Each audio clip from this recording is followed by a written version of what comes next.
Musical Talk, the UK's independent musical theatre podcast.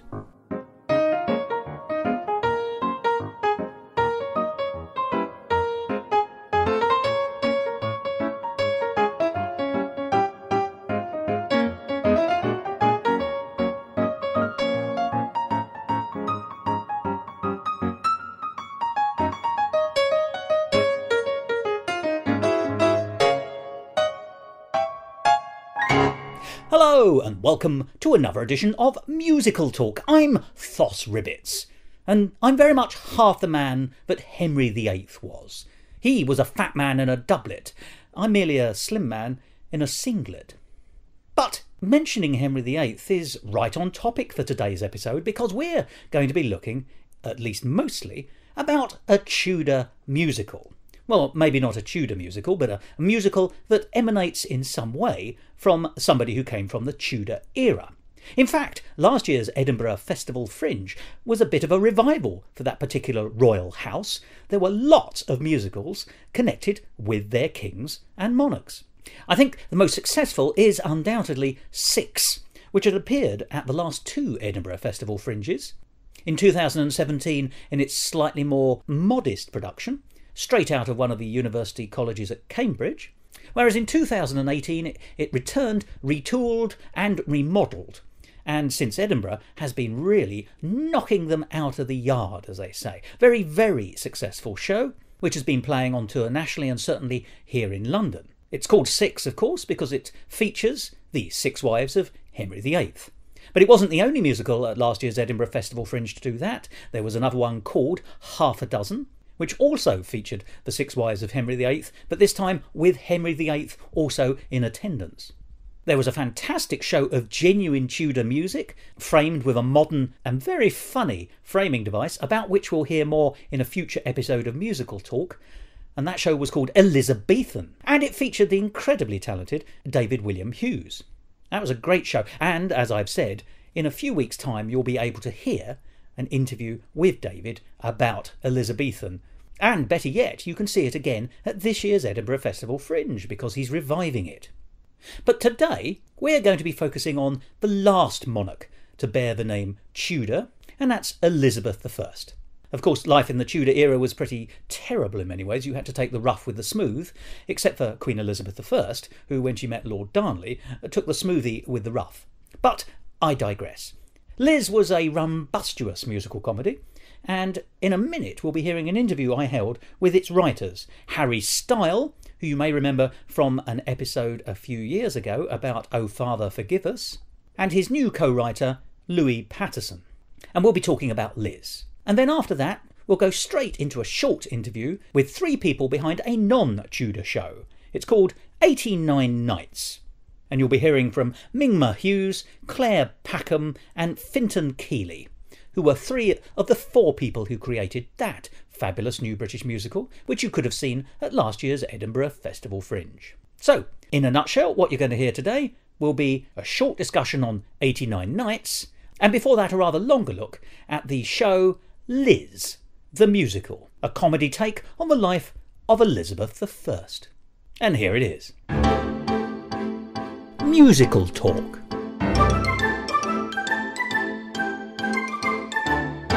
I'm Harry Style, I'm a composer and for the show Liz. My name's Louis Patterson and I'm the co-writer. So this is Liz. I'm going to call it Liz the Musical because it's a show with songs. It is essentially a musical. Yes, it is, yeah. Tell me a little bit about the show itself and what you were hoping to do with it. The show is basically about Elizabeth I from when she becomes the Queen until the victory in the Armada. 1588. That's right, 1588. I've been watching my documentaries. Thos knows, he's done his research. It's a comedy show. We've branched various historical events that happened at the time and made a story out of it.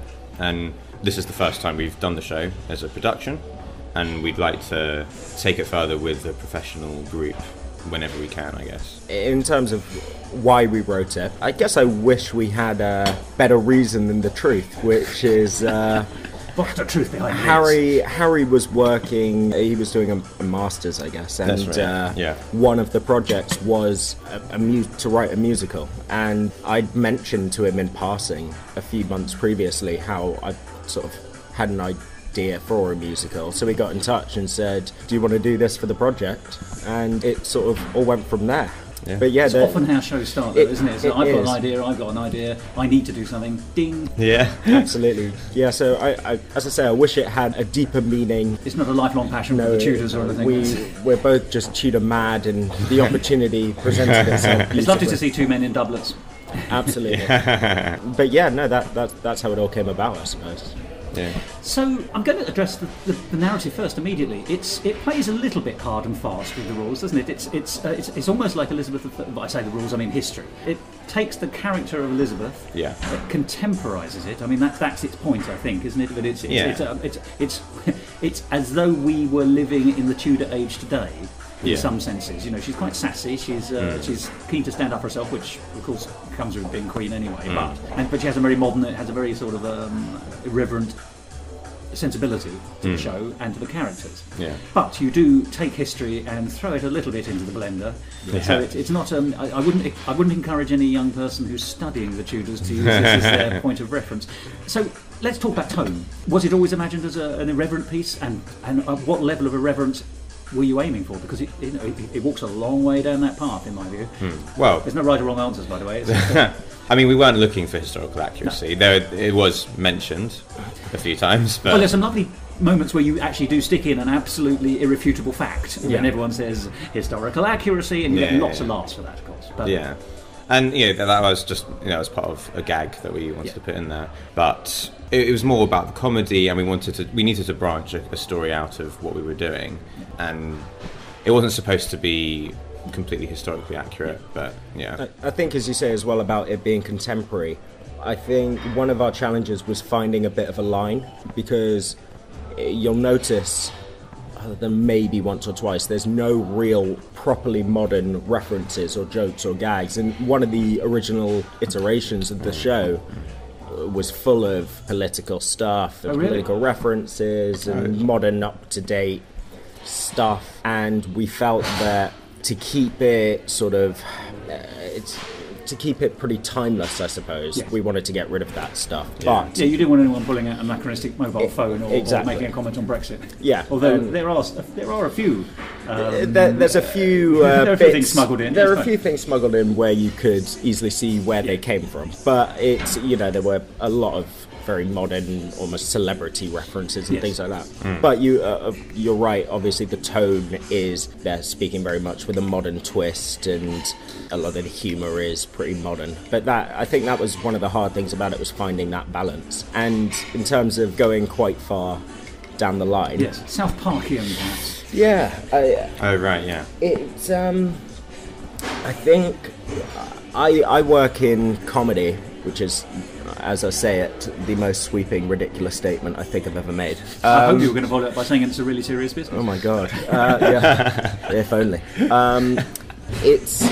So my background is quite sort of, I guess, almost dark humour and sort of very much pushing the boundaries. And when I think of musical theatre, the only show that I can really think of that does that, you mentioned South Park. Well, the people who wrote South Park wrote the Book of Mormon, and the Book of Mormon is sort of very much I think a bit of a starting point for it in that. It's a bit envelope pushing, isn't it, in that sense? Yeah, I think... It definitely pushes the boundaries, that's for sure. Yeah, and I think some people came to the show with the expectation, because it's sort of a historical thing, they were thinking, oh, that sounds like Hamilton. Because, really? We did have people think, coming with that expectation, and I think that wasn't ideal for us, because it's nothing like Hamilton. It's, it's not. It's far more comparable to the Book of Mormon in its style, I guess. Maybe even something like Spamalot. Or something like Spamalot. Oh, yeah, it's got a lot of It's influences. jollier for a start than Hamilton. Yes, definitely jollier. It is jollier. Yeah. But I don't think either of us are quite Lin-Manuel Miranda yet. But also, you wouldn't want every musical to be like Hamilton's. No, you And there are Yeah, two exactly. Hamilton-esque musicals already up here this year. There's Hamilton Lewis, Yeah. I'm sure you're aware, and then there's Yeah. a musical about Peggy, who I believe is one of the minor characters. It's a kind of spin-off musical. from Oh, really? Hamilton, Yeah. Oh, really? I wasn't aware of that one. Yeah. That's a funny idea. Yeah. Yeah, that's really fun. But yeah, so Book of Mormon was sort of the starting point for how far you can push the boundary and sort of what you get away with. And actually, we found during the run that a couple things, even though in table reads and in rehearsals, they'd never really struck us as being overly offensive. And there had been in the past overly offensive stuff, Yeah. which very much fell by Well, the when you're wayside. walking on a tightrope, it is easy to put a step on either side of that tightrope, but that's what sort of early tryouts are for. isn't Yeah, it? Yes. and so we To thought avoid we... the Ritz. Yeah, and we thought we were on the right side of the tightrope, but it got, a bit of I guess, Some sick and- feedback. some feedback, and you open yourself up to that with this type of thing. And so some of the, I guess, more controversial moments have been cut or changed. You've trimmed, tailored and honed, essentially, like you would for any musical, however. Yeah. Yeah. So, but it's interesting, but it's on the, if you like, the comedic content and the boundary that you can push it to. Well, and I think it depends on the audience, really, because maybe course, yes. maybe we misjudged the Fringe audience, but even then, I think there were still people who were still enjoying the humour, and and we've cut them out for this run. And I think we'd have to, and I wouldn't want to just completely lose everything and forever. Oh, no. Yeah. I'm going to stick with this for a little bit longer thematically, though, because I would like to explore it, because it was very different to what I expected. I will tell you, it took me to the edges of where I was prepared to go. Right. Yeah. So I would just like to sort of rationally explore that. It's interesting that you use Book of Mormon as a kind of sort of paradigm, or a sort of template, at least, in sense of where you can go. There are a lot of people who don't understand I know a lot of people who've been to see Book of Mormon and said, oh, it's hilarious. They really stick it to the Mormons. Right. Yeah. Rather missing the point, I think, to be honest. Do you think there are people who are missing a point, or is there a point? Is it just a roller coaster ride of raucousness and fun? I think there or are is it you can quote that, or is it or are you also, is there a hidden point? You were talking about how you'd strip the politics out, but there's lots of little messages. I think people keep asking what's the ultimate theme of it, what's it about, and I don't think it has one necessarily massive overarching theme. I think there's quite a few smaller things in it. Yeah. I mean, it's ironic for a show written by two straight white men, but I think feminism is quite a big thing in it. The sort of absurdity of monarchy, the absurdity of war, a lot of things pop their heads up, but there isn't necessarily an overarching theme to the whole thing, which I guess is sort of... So it's a contextual satire in that sense, in the sense that it's. I mean, these themes are not new themes, are they? No.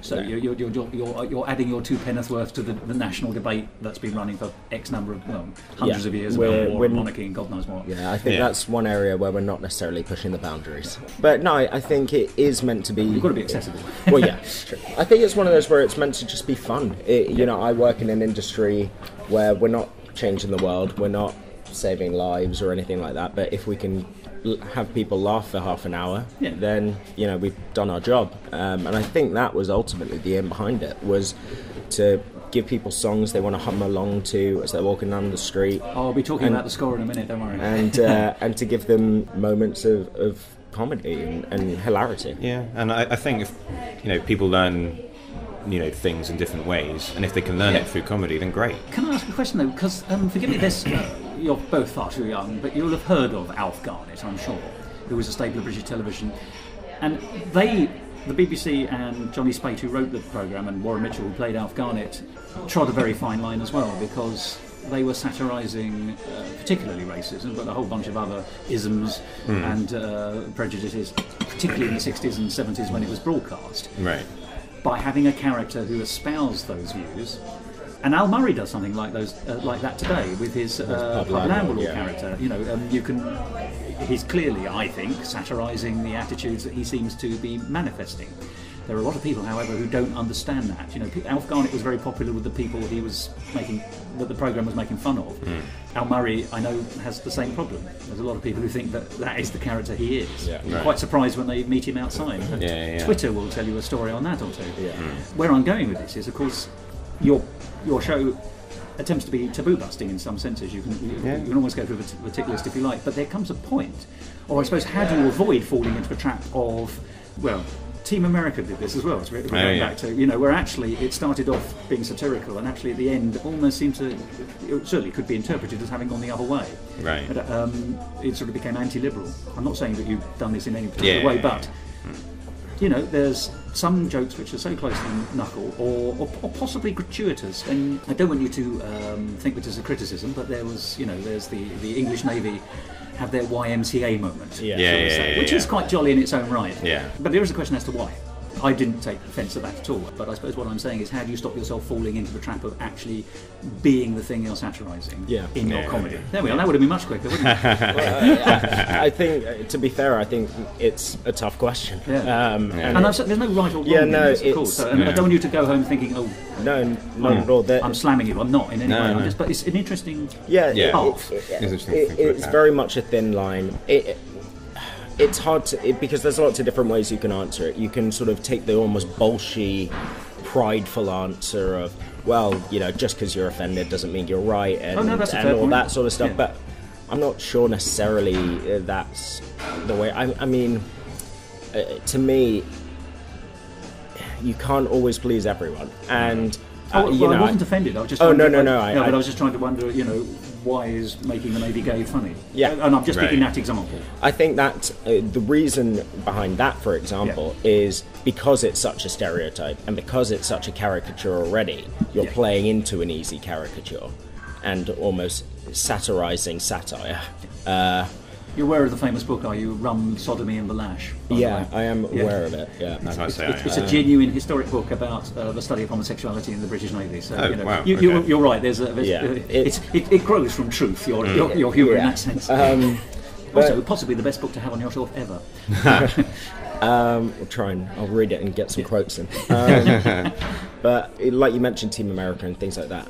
Some people hate that stuff, and I don't necessarily have an easy way of convincing them to like this sort of stuff. But I think there are also people who are happy to have at their own expense. We're both Jewish. We make Jew jokes in the show. Have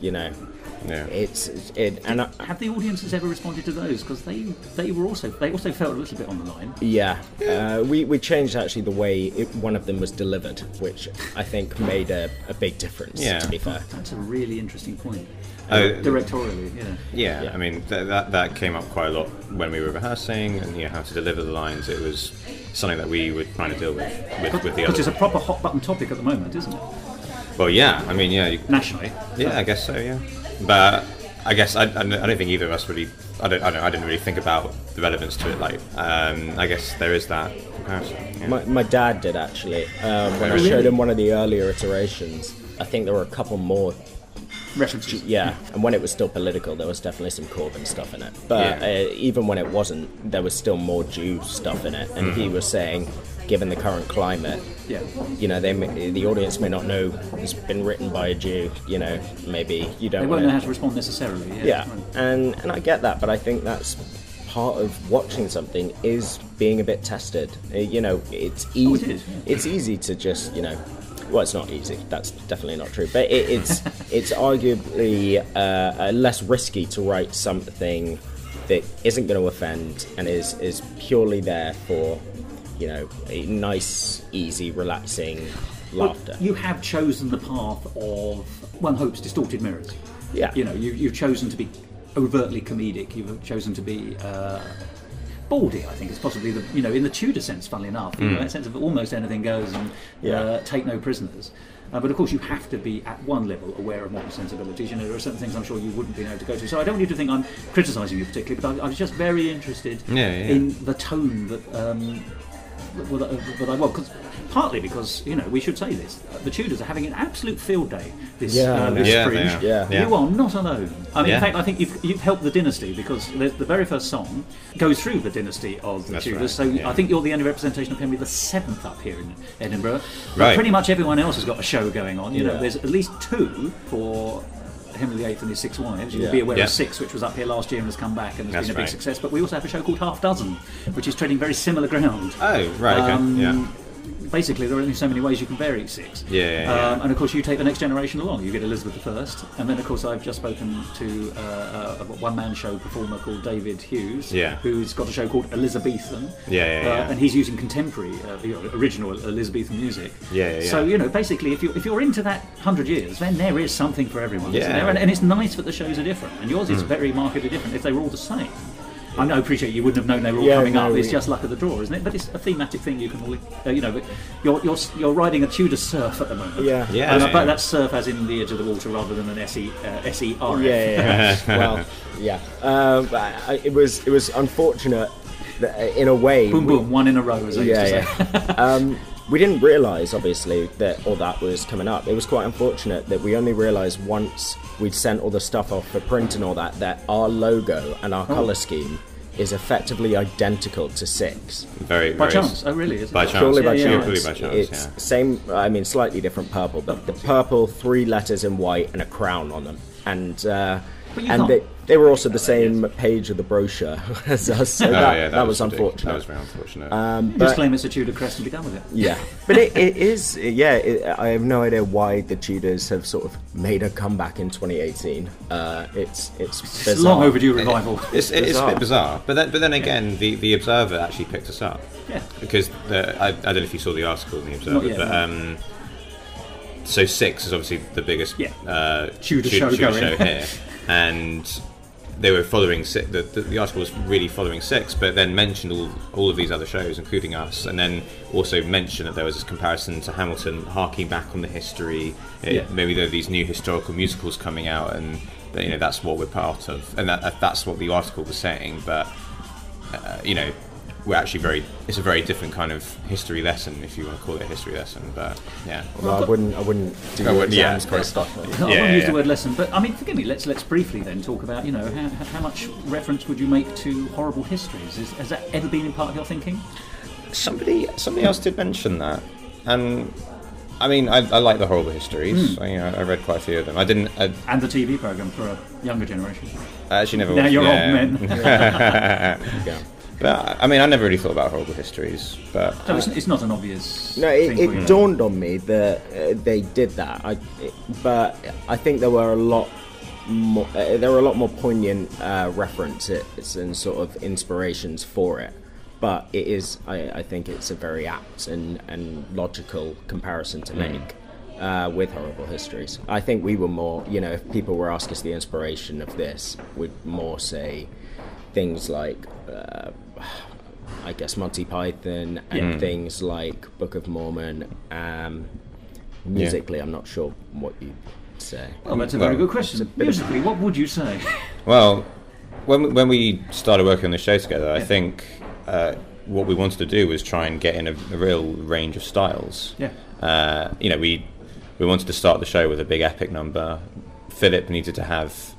This is Philip II of Spain. Philip II of Spain, sorry. We thought he'd better have some kind of Latin number, maybe. Oh, by the way, can I just say his performance is, whilst historically inaccurate, it is a very flavoursome slice of ham, if I may say. You will, however, notice the letter he writes at the end. I won't say who he's writing it to, but all those 3 things he mentions he's done. Very historically accurate. As they say in the show. That's very interesting. We wanted to have a real variety of styles, and the character of Liz, I think we wanted to have something that was modern-ish.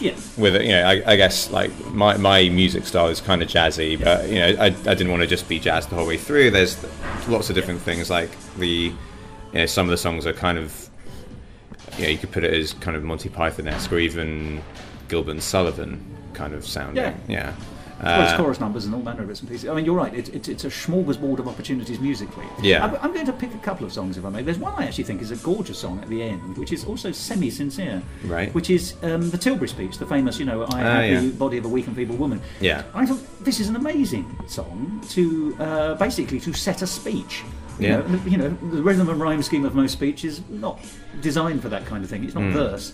But actually, I thought that was rather wonderful, and it was almost, it's almost piggybacking on the importance of that speech historically at the time as a sort of very good sort of focal point for the ending of your show. I just genuinely thought that song was a magnificent piece with a magnificent idea. I really liked that, and I thought that the whole show almost felt like it was working to that. Oh, that's good to hear. I mean, Thank you. Yeah, well, we wanted to, the Tilbury speech was kind of a big moment, and we thought we better have it in. Why not make it into a song? And we wanted to get in that quote. Yeah. The weak and feeble woman and the heart and stomach of a king, or soul, I think, in this, isn't it? And that quote was, we originally had it sung just like it is in the second chorus, and then we had it said with no music under it, and then finally we did it said with music under it, which I was against at first, but actually I think works pretty well. Yeah, that's interesting. Is that because you thought the words themselves spoke clearly? It was almost like in my mind for dramatic effect, like if you cut the music and just have this speech. But actually, it sounded a bit weird. It sounded a bit, I don't know, forced. Particularly as you've been having a sort of rumbustious show up to that point. Yeah. But yeah, no, that obviously that was one of the few. Because a lot of it we have to sort of almost imagine and make our own moments for. There isn't a big moment of Philip declaring the Armada. I mean, obviously, him doing it is a moment in itself, but you don't know how that. But what would have been a small bureaucratic affair within the Spanish state? Yeah, exactly. Had to be given a focal point. So we have to create all that sort of stuff. Whereas the Tilbury speech is this big iconic moment, and it is, it's one of the most famous speeches in maybe British history, certainly from the Tudor period. And so that really worked in our favour, and we wanted to set a big song around it. Was it a hard song to write? Not really. It's not difficult to set. No, well, in terms of those words, to let them scan. You just. I appreciate it isn't just the speech, is it? Then there's other stuff as well. Yeah. You've got the important stuff. You've got the bread and butter. Yeah. In terms of actually scanning the words, I guess it's just part of the work. You just have to make it land nicely in a rhythm, and luckily it wasn't too difficult. But you wouldn't salsa it, would you? No, definitely not. You do have to pick a kind of tone and a feel. Well, I think we wanted. It was part of the idea of trying to get another kind of song in. It was in an ideal world, it would be. I think initially we intended it to be what was kind of like a power rock ballad. And it's difficult to do with two keyboards and a bunch ironically, of reeds. in the style of Queen. Well, yeah. I mean, that was kind of when we put the harmonies in. That's kind of what we were going for. Well, yeah, it was like a big Queen number where suddenly the peasants have suddenly changed their mind and like, yeah, let's do it. Yeah, it's been great, and giving it their all and singing really, with so much gusto and emotion. That was the intention behind that song, and I think that was the right moment to have that kind of song in. Because it's an 11th hour anthem kind of number, isn't it? Yeah, that was the idea. Yeah. And we almost had too many of those. We did have a lot of those. The last song we cut was a bit of a power ballad as well. Be Brave. Yeah. We looked back, and that was actually based off a quote that Anne Boleyn's floating head had said. It's a lovely concept, by the way. I like her head. Thanks. Black box really helps with the drama there, doesn't it? Because when you're in a black box environment, basically, so only their head is showing through a black blanket. Yeah. Actually, funny enough, worked really well. It looked like I know it's a cheap effect, but it looked much better than it had any right to. Sorry, do carry on, please. We had a power ballad based off something her head had said, which was sort of a nice idea, but it's made up. She didn't actually say that. Whereas Tilbury speech, it's nice because we could use something genuine and recognisable. Well, you say that actually. Like as I said, when I showed my dad the script, he recognised that immediately. When we did a reading, and someone when we were asking feedback at the end, said, that line that Liz says, I'm not, like, is that the right sort of thing to say? And, interesting. Yeah. you know, and it was clear that she and quite a few other people in the room Weren't up, or they hadn't got the references. Yeah. So that is a bit... a Daily Mail headline in the writing there, I think. Well, there's quite a few things in the show where you do notice a generational divide, particularly with the comedy, but even with things like historical accuracy, I guess, where you notice a generational divide of who gets what the reference, whatever it may be. But at the end of the day, I guess we wanted that to be historically accurate, and if our generation or the younger generations don't know about it, then they'll learn it one day. Yeah, yeah. It'll be on TV again. Don't worry. When they repeat the Tudors, probably. So let's go back to the score then, if I may. As you said, you were trying to have a lovely range of songs, different styles, also to fit. As you say, when the first time you meet Philip II, you expect something a bit Spanish, and a bit Spanish is what we get. Yeah. Were they always easy to fit, or were you quite keen also sometimes to sort of surprise the point you were making in a song with what's a seemingly different sort of musical motif, for want of a pontier phrase? Actually, I think finding the right genre of song for each moment was actually fairly simple. Oh, was it really? Yeah, I mean, it all seemed a little bit obvious. Not in a kind of arrogant way, but we wanted this kind of song here, and we had this moment as well, and we thought, well, let's combine those together, and it worked. The nexus points of the plots, actually, in fact, yes. Yeah. We did trial and error a few things. When the opening number had various different ideas, and we had to go back and forth with it, and then came up with something at the end, which I think was probably the best choice. And sometimes we did have to change the songs. Some things just weren't working. Maybe sometimes it was too upbeat or something, like the second song. Yeah. So what was wrong with the second song, if you don't mind me asking? Too upbeat, did you say? It was quite upbeat. I mean, we liked the music. It was just not the right spot. Yeah, it wasn't the right tone. spot. It wasn't the right tone either. It was kind of like good song, wrong place. Yeah. We cut half of the song, changed it, and then kept in the other stuff. Yeah. Also, fun fact about the opening number was at one point it was an 8-minute long mashup of all different. It was still about the history of the Tudors, but it was oh my god! It was just a cluster of nonsense. It was a gallop through musical styles. It really was. It was definitely the most. That was probably the most difficult song to write. Actually, sussing that was a challenge because we wanted to get in a load of history about the Tudors, and then you've also got to contextualise the show you're giving people. Yeah. Well, exactly. Yeah. And we needed to build up this world that she was going into. So we weren't sure about how much history to have. I think that's the one that style wasn't obvious. I think that's the one. Yeah. That's true, yeah. Because we put, as I say, about 5 different styles into that opening. It was a ludicrous monstrosity. Yeah, it was. I mean, we liked it, but it was a monstrosity. But that opening number, Harry did amazingly because we were nearly done with the whole thing. And someone had told us earlier, just don't worry about the opening number, get the thing written and go back to it. And we were nearly done, and we were like, we've got to do this opening number. The full stop on the piece. We just had to do it, and we chatted for about 20 minutes about some of the words and phrases to put in, like Tudor House and all that, and then Harry just sat down and wrote it, and it barely changed since he did it. Well, it does the job, doesn't it? That's the point. Some of the best things happen at the last minute, so pressure is a wonderful dynamic. Yeah. So it's interesting that what is your writing collaborative style? Because when we've been talking about the songs, you've been Louis, you've been talking about ideas, and you've been talking about musical styles. Is it cut and thrust? Are there times when who has a veto? How do you do it?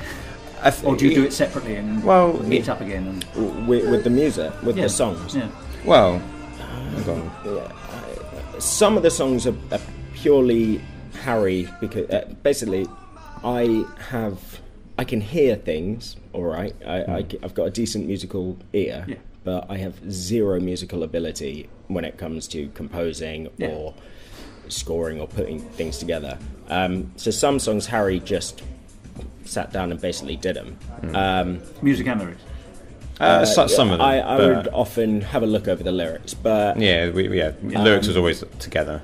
Yeah. But I guess the ones that were more collaborative, sometimes it was me just like humming bits to him and him working something out. Sometimes it was him doing that back, and it was. You don't have a method. There's no genius methods behind it. I wouldn't say. I wouldn't say there's any genius, new age, method behind it. It was sort of just trying to get what was in.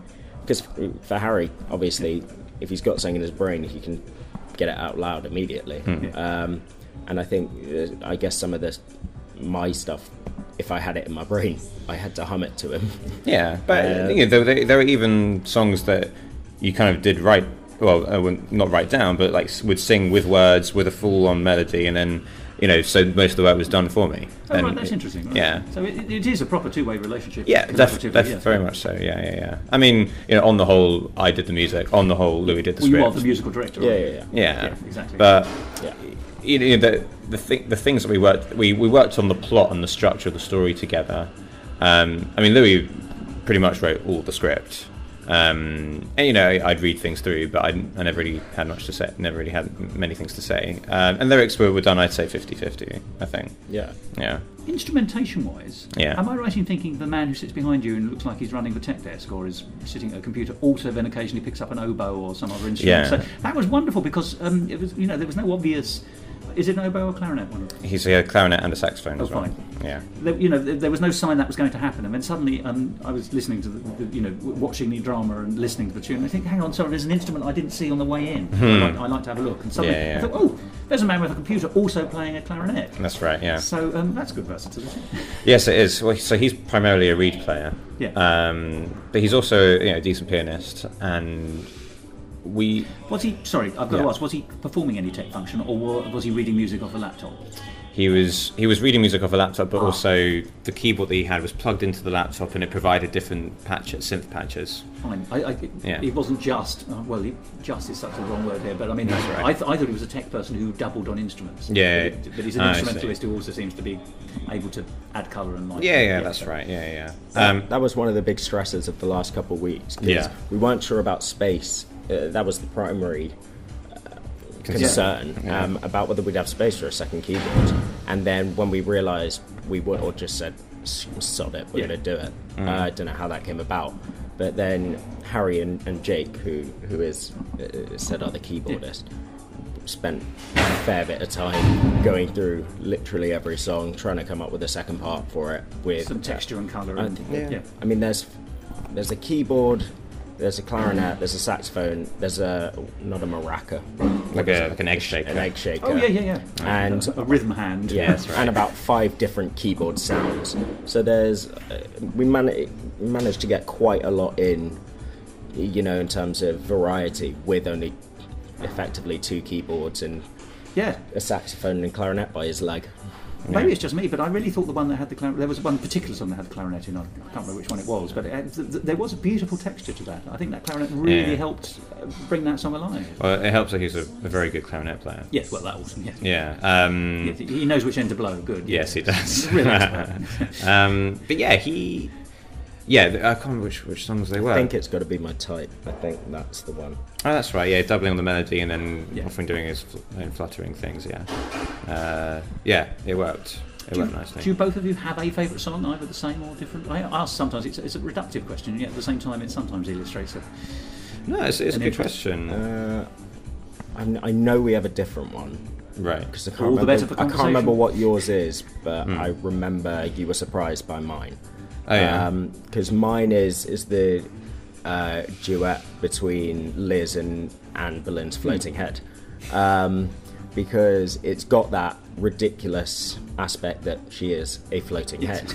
But I always really just like that song, the way it sounded and the harmony, and it's almost like, were it anything else without the stupidity of what it is, it to me at least, it has that sound of something kind of heartfelt. And let us not forget, people were using the names, but of course Anne Boleyn is Elizabeth, her mother. So it's in Yes. fact a song between a mother and her daughter. Yeah, Even yeah. though the mother, as you say, is a disembodied head. But. Yes. But yeah, no, that. So you're undercutting, as it were, the sincerity with the comedy, but actually it still has that worth and meaning. So that's good, interesting stuff. I guess no pun intended on undercutting. Hey, very good. Oh, I hadn't seen that. Yes, Nice one. nice one by accident. Yeah. That's the best kind. The thing is, I really do like that song as well.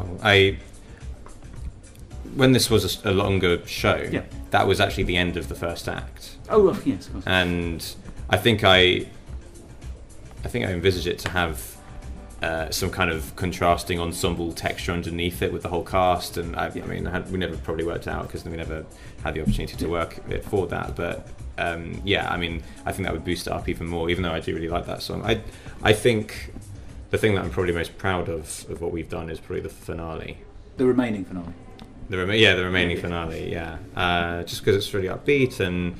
It's like one of those songs where we've kept it as short as it is just for this run, and I feel like it could probably be embellished and massively properly full on, like raw in your face, amazing standing ovation kind of song at the end. And I don't know, because there are real time limits and strictures on any Edinburgh show is. Yeah, we've had to cut so many songs, and these songs we kept, we've had to cut down, trim and drastically, and so much scene as well. So many scenes. But so many. But it was 108 pages, and it's now. Well, it depends what typeface you were using. If you're printing in 52, that's nothing. Yeah. But I think it's now 43, 42. So is it proper abridged? It was, very abridged. But it's actually not yet abridged too far. Not quite. Very good. But actually, you mentioned the Tilbury speech. I don't get out much. No, neither do we. But with the Tilbury speech, we forgot about it for a while because we were focusing on so many other things that weren't right, and we forgot that one, when we'd written it, we'd really liked it and were happy with it. And so it was almost a surprise to us to come back to that one and be like, oh, that's a pretty good song. We like that one. That's another one that is both near the top of our list. And also, sadly, the last song we cut, which I mentioned, that was also, it was a good song. Another power ballad one we cut. Was it was called Be Brave, and it was between Liz and her affectionate yet slightly imbecilic maid Cat. Who is not based on anyone. That's literally a made-up person. But that they had a nice power ballad duet, and it represented a nice moment. There was the moment when Cat finds the book, the naval battle history thing, and then there's that nice song about Liz almost being the mother to Cat, and taking on that responsibility, and then both of them having a nice, powerful song. We did like it, but it's an extra track on the album eventually. The extended version. And 3 minutes into our time as theatre, so So what next for Liz? Does she go into a box at the end of Edinburgh? Or well, I really hope not. We spoke to a theatre the other day who were interested. So it's a possible afterlife.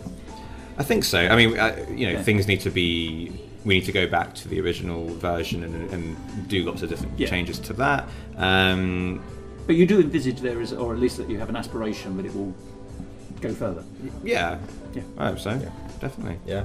It would be nice to have it done with a professional cast, because I've done the student thing for a while and it's been a great experience. But it'd be good to do it professionally. Yeah. We've learned a lot as well. Yes. Like a massive amount. Yeah. From this run. Yeah. From the way things are done to the way people react. It would be totally different if we ever put it on to how we would have done it without having done this run. Yeah. But that difficult sequel will be difficult to name, won't it? Because if you go for Elizabeth II, you may find that's been taken. It's still running. So how can people get in contact with you about the show or about your other projects? Do you have websites? Is there a website for this? I've got this on my website. I do need to update my website, but it is there. We also have... We're on social media. On Facebook, Twitter and Instagram. So what is your website, just for the record? Well, my website is harrystyle.co.uk. And would you like to spell your surname? Singularly? Yes, singularly. It's Style Yeah. There's some other guy who that's nearly mixed up with. Who I don't think has the show on his website. And you, Louis, do you have I don't. I'm not really of this. unexpectedly Elizabethan of you? Yeah, I'm not really of this world. Like, I've sort of a lot of stuff you guys are talking about the music, totally over my head. Like a lot of it because I'm new to theatre and certainly musical theatre. Yeah, go find Harry's. Well, thank you both for talking to me about Liz. Well, thank you for having us. Yeah, it was a lovely conversation about this show in Edinburgh. Thank you very much indeed. Well, thank you for coming along. Thank you very much.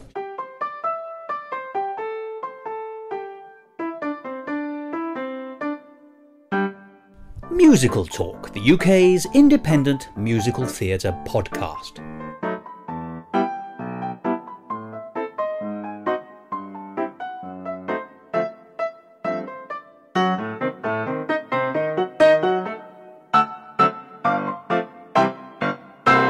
I am Mingma, and this was my original concept, and I'm the director and co-librettist of 89 Nights. Do you want to give me your surname?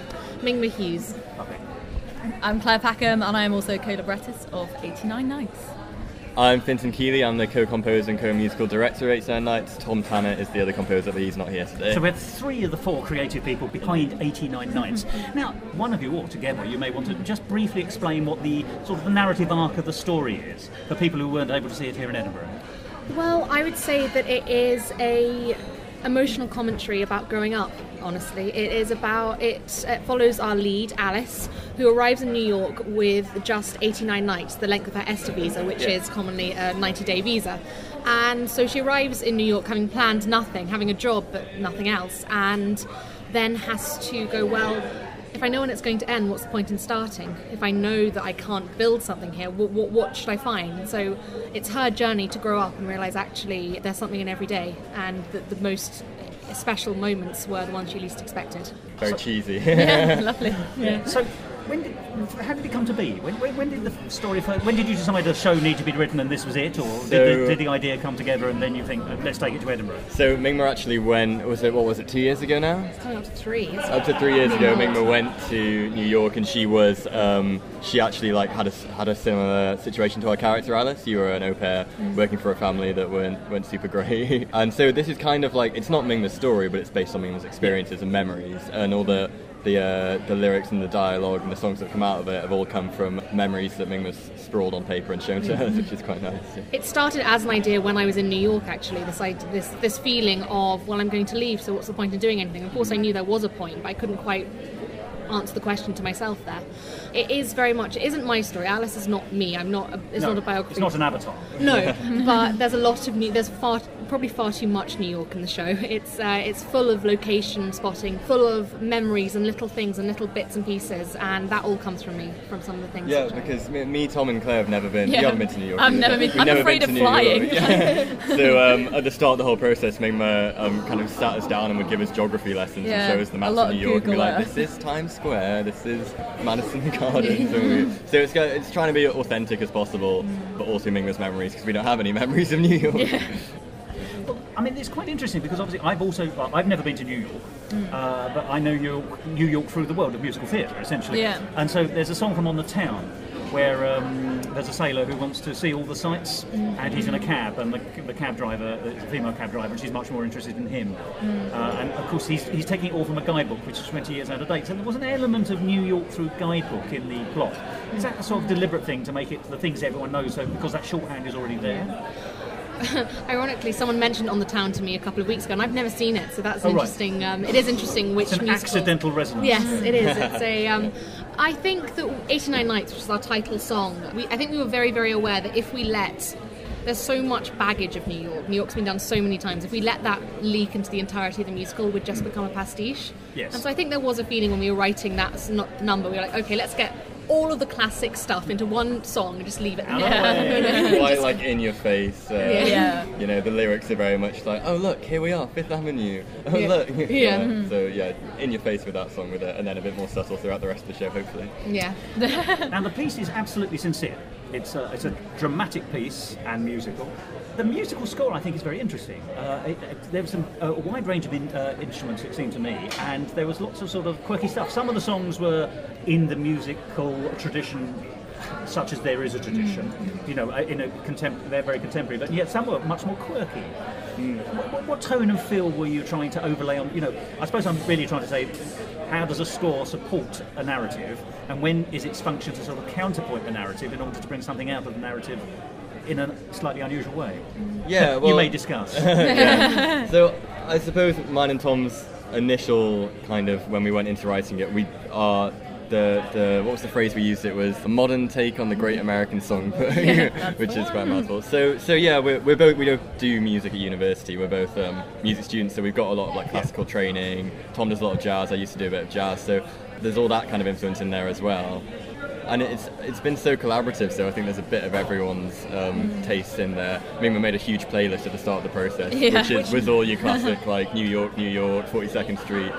So I think we were going for that classic style, but with our own quirky flair on it. So, for example, the song "Everything's Fine," which is the fifth song in the show, when it's a duet between the leads, Alice and Ben. He's called Ben, and that's a little quirkier. Yeah. And that's a bit more of a quirky song, which is orchestrated thinner, and it's more, it's less jazzy and more, quirky. I can't think of another word to describe it. And that's supposed to be, you know, settling into what the characters are doing there. And then we get to 89 Nights, the big song, and that's kind of nothing really to do with the characters. They have a nice moment in the middle of the song with some underscore where they pour out their hearts and souls to each other, but the rest of the song is just celebrating New York, and it's just music for music's sake. I would say that, to answer the second part of your question, I think we were very aware that we have 50 minutes, and so there was very little chance for us just to expound on feelings in a song, because we just didn't have time. I mean, we already we had a wonderful sold-out London preview at the Other Palace, which was extraordinary, and but we had quite a lot of heartbreak afterwards because we had to cut 30% of the show to come up to Edinburgh. You mean you had 89 minutes? Yes, yes, pretty much. Oh wow! Yeah. And so we, and that hurt quite a lot because it was a moment. Yeah, and so we do actually feel like our Edinburgh show is an abridged version of what we have. When we do the recording in September, it'll be full whack, longer songs, definitely. But you did do the full version in London, so that's... But then that was reduced orchestration as well, because we couldn't have the band. So in our Edinburgh venue, we've got a band up on a musicians gallery, but in London it was just me playing piano, conducting a cello and a violin, like on stage. Sound. Yeah, exactly. But it was quite nice. It was intimate. That makes an interesting question, particularly for the writers. You know, that's when you have to become the editors. You know, it's the old Twain thing about killing your babies. That is hard. The piece doesn't feel abridged. You know, it works in its 50-minute form here in Edinburgh. How difficult was it for you? I mean, also because it can put pressure on a collaborative relationship. Cutting, also musically. I think that the biggest pressure it put on was actually between us and the cast. Because we've become one big collaborative group. You know, at the start it was just us four writing, but as soon as we got the cast involved, there's been like a lot of improvisation and quite a lot of like devised rehearsals where ideas come from the cast. So, but then when you do the editing, you can't have 17 people sitting in a room and shouting out ideas. So, I think it was an interesting one because a lot. Claire has been very much my editor, I think is fair to say. In kind of saying that because there's a balance for me between what's a therapy session, what's actually good for the show. In terms of... So you need a kind of independent dramaturg, which therefore is your role.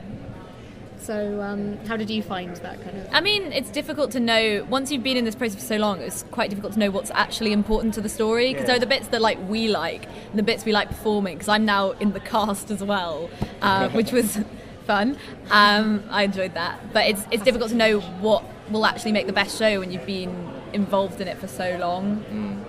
And it's really hard. Collaboration's such a hard task to do because you really have to learn how to compromise and let go of. It's so easy to grasp onto things with all your might, even when everyone else is disagreeing with you. Everyone's guilty of it. The time for vision has gone by the time you get to the collaborative process, isn't it? You want an aspiration, but it cannot be a sort of purity thing. But also that's a good thing, isn't it? Because obviously sometimes a vision is a good thing, but usually compromise and collaboration is actually how you get better things out. Exactly, because everyone's got their strengths, everyone's got their weaknesses, and collaboration, when it's done correctly, which I hope we've done, I think it's playing to all the strengths. Can I ask you then tonally, because obviously it's about a single British woman in America. Yeah. And single, I mean on her own, in both senses. You know, the principal character is British, and nearly all the other characters are American. There are one or two sort of other Brits who roll up at the end in a slightly. They have an ersatz British cafe, don't they? And it's set overtly for tourists, essentially, but it acts as a kind of sort of cultural hub. But how do you see the musical? Do you think of it as a British musical? Do you think of it as an American musical or American style? Because you said it's it's an extrapolation or an expansion of or a contemporary take on the great American songbook, and yet having a British protagonist, even though she is, when I say this, I don't mean it rudely. The character is essentially quite passive, and things happen to her, but it's those things that happen to her that then allow her to work out who she is and where she is and what the way forward is. So that's a very British voice, and actually a very British response in an American context. So I mean, it's a fusion meal. Yeah, it's almost like an American context through a British lens. Oh, I'll so see you. PR man. What was very interesting from the other Palace preview was some of the feedback we got was just how many people this sparked memories of, not just about going to New York, but actually having going to a city and falling in love with the city. And I think honestly, though it is, I think one of our reviews said it was a love story between the writers in New York, which is very fair, but I would say that the general arc of the story is quite universal. I think what we'd hope is I'd say she is a very British character. I think you'd hope that nearly everyone can relate to it, because it's a certain kind of coming of age and a certain realisation about the fact that adult isn't this enormous thing which you kind of suddenly step up to one day, you wake up and you're an adult. It's this process of realising, of this journey to appreciate day by day, rather than at school you're constantly taught to always go for the next exam and next grade, and that you live by a timetable at school on a session by session basis. Home time, for goodness sake. Lunchtime. The bell has gone. We've all had those experiences. And it's this feeling of everything must be marked and everything must be obviously chosen and must be quantifiable. But I think I'd say that this. I'm rambling here, but it's this feeling of starting life. Could the show work in reverse? Could you have a young American coming to London? Would it? Could you do it without changing much apart from the occasional monument or park? Oh, you mean so just change the accents of the cast and then change every other geographical... Because you said it was universal, and I don't disagree with you, but I'm wondering that would be an interesting sort of negative take on it. By negative, I mean as in camera negative. I mean, it's interesting because New York's such an iconic city, both in life and in the musical world as well. So I think New York's probably the best one to start with, but I suppose you could do I'd just like to quote Noel Coward, who wrote a song called London is a Little Bit of All Right, but there we are. True. I would say we could definitely do the same story of an American arriving in London and doing it that way, but I don't think that 89 Nights we would be able to do the negative. It is very much, it has the energy and the vibrancy of New York, and I think that London has a different energy, an interesting energy, but that would be an interesting one to explore. Right, okay. So it is... you're saying it's a universal story, but it's specific to its geography. I'm saying that there are two strands of the story. There's the emotional journey of Alice and Ben, our two leads, and then there's the setting and the amazing, vibrant characters who they meet in that setting.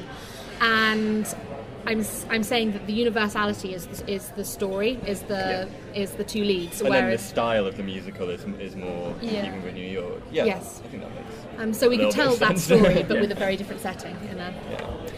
Can I ask, because one of the things I like about it is there's this, I'm going to call it an accidental relationship, and it's a relationship which is left undefined. It is not necessarily, it's not a romantic relationship per se, it's a friendship, and it seems to be a friendship first and foremost.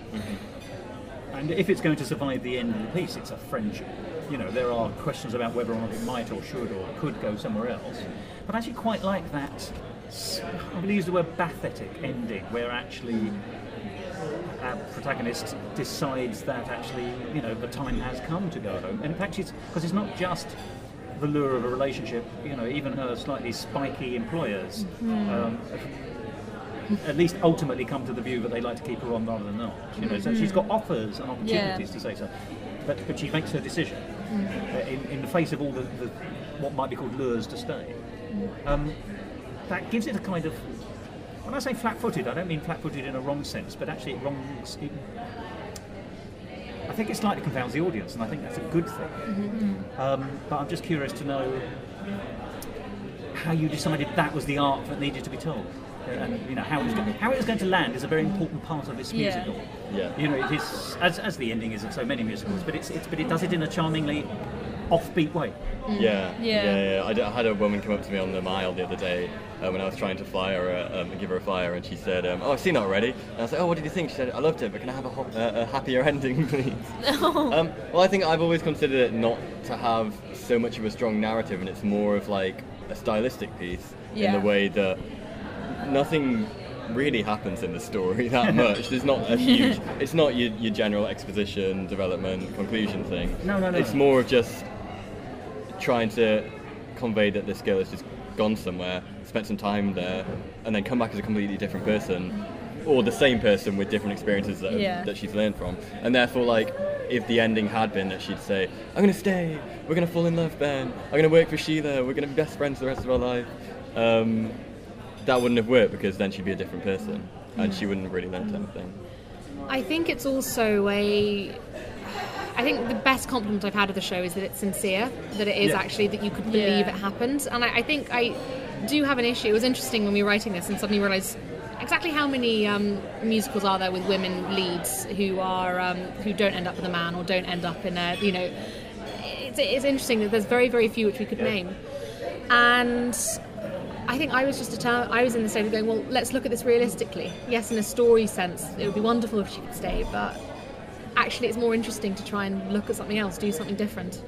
It's telling her story rather than a story, I suppose. Isn't it? It's being true to that character, and it is all about her. Bearing in mind there are elements of your life in this. How far away from you and the character, you know, what is the distance between you and the character now? And I ask because I saw you on the day that you had to fill in for the character. So not only that, you were playing your fictional character who you have created and who has influence from your lives, but isn't you. Yeah. You know, is that like wearing a glove with 4 fingers? I mean, what's that like? That was a very weird day in general. I didn't have enough time. I had to go on very, very last minute on that, so I had no time to even think about what the implications might be. I would say that her realisation at the end of the story is mine.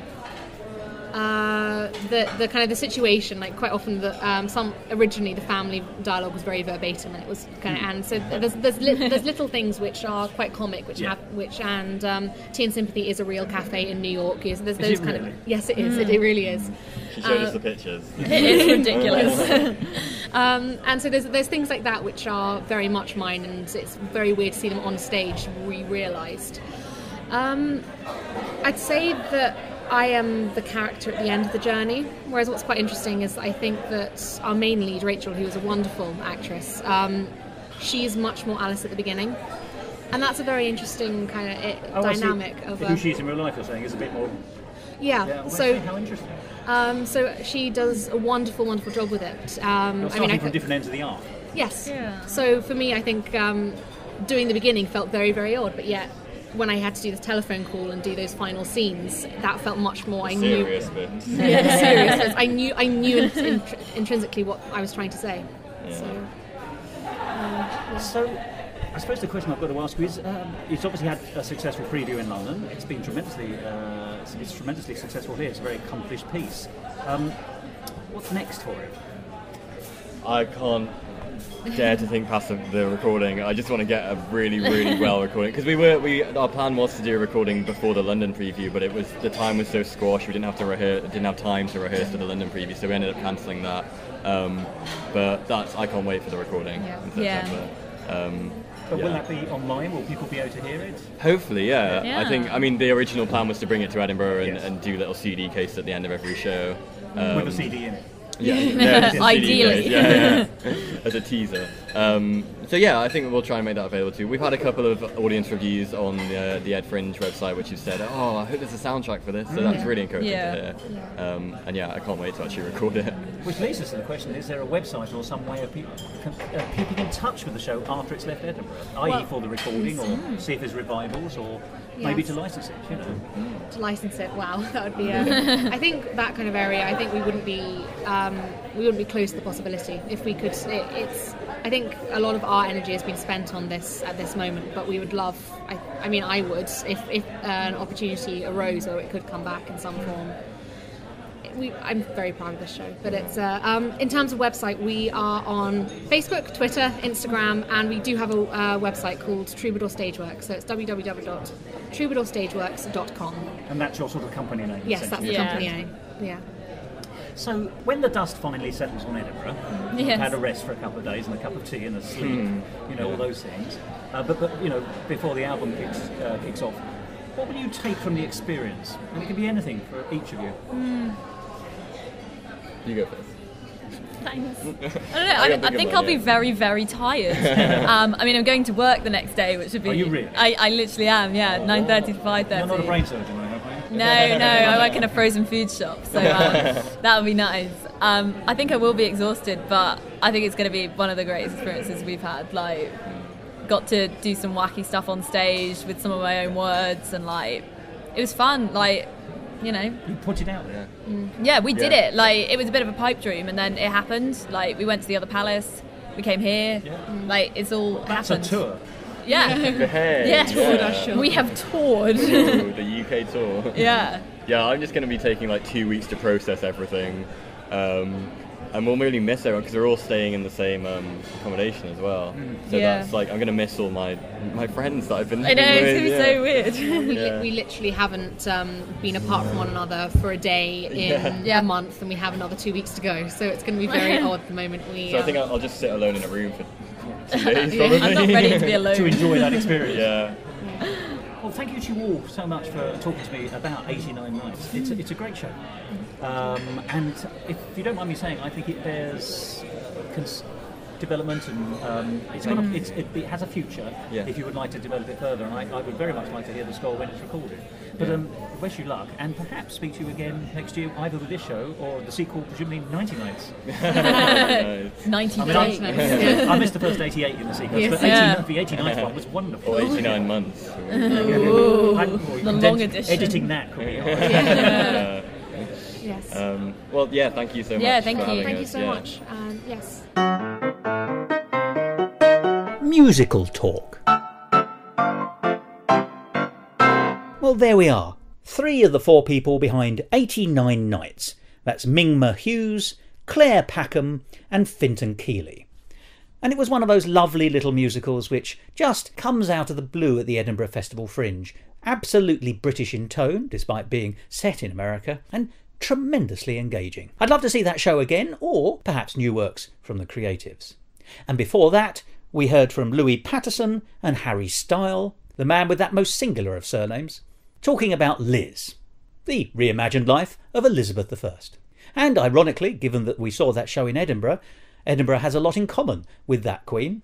She had a very long reign, exactly the weather one gets in Edinburgh. But I do love it.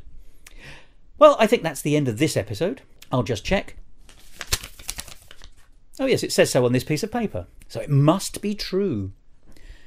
And if it is the end of this episode, which, as I say, all the evidence seems to suggest is the case, it's time for me to say goodbye. Or some alternative word that means the same thing. No, I can't think of anything, so I'm going to stick with the traditional. And here I go. Goodbye.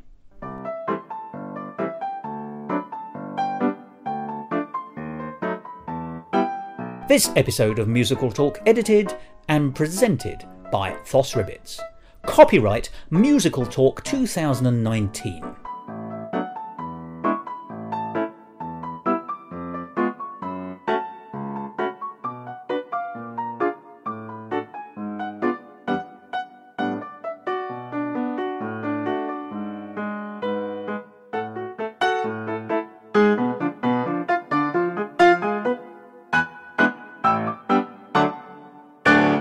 To find out more about the world of Musical Talk and listen to past episodes, go along to our website www.musicaltalk.co.uk or subscribe to us on iTunes and follow us on Facebook, Instagram and Twitter. And if you want to follow me on Twitter, you can at Musical Talk Thos.